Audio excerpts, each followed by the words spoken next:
Magandang araw po, Dakwilito. Kasama natin ngayon si Judge Ayan Ramoso, ang bunsong kapatid ni Doc Lisa.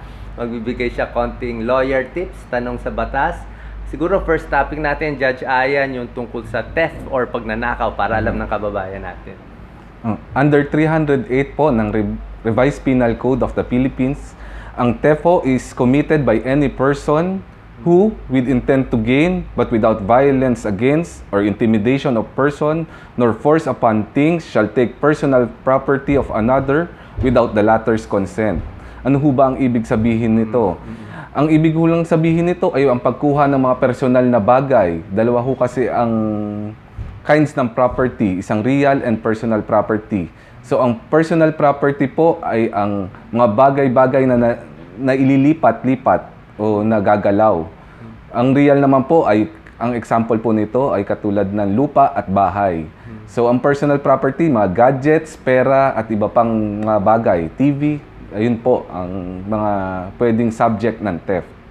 So sa kwento mo, Judge Ayan, maraming kaso ang problema, theft, di ba? Opo. Ano ba yan? Ang kadalasan pera ninakaw, cellphone ninakaw, o malaking bagay pa, TV ba ninanakaw? Usually pera ang ninanakaw at mga gadgets sa panahon ngayon.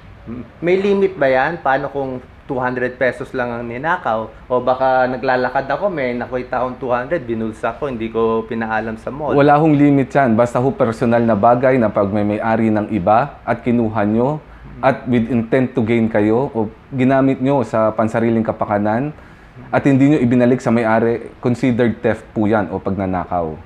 Paano naman kung empleyado ka o kasambahay ka o tapos may nakuha kang gamit nung lahat baro nung amo mo, gusto mo, inuwi mo? Naku, qualified theft po yan. Mas mataas ho ang parusa sa ganyang mga kaso dahil binigyan nyo ho ng inyong trust and confidence yung kasambahay nyo o yung empleyado nyo, kaya mas mataas ho ang parusa laban sa kanila. Oo. So ano mapapayo mo, Judge Ayan, para sa mga hindi nakakaintindi ng batas? Para nakakatakot nga yung batas eh, kahit konti lang pala makuha mo, pwede ka na makulong o maparusahan.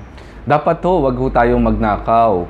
Ibig sabihin ho, halimbawa may nakita ho tayong mga gadgets o pera, ibalik ho natin sa may-ari. Pag hindi naman ho natin alam yung may-ari, dapat ho ibalik natin sa proper authorities, sa mayor, sa police station, pwede rin ho sa barangay. O kung sa security guard at sila ang mag-report kung nakita nyo sa mall. Last question na lang, Judge Ayan. Palagay naman natin sa mga may-ari, tayo ang ninakawan.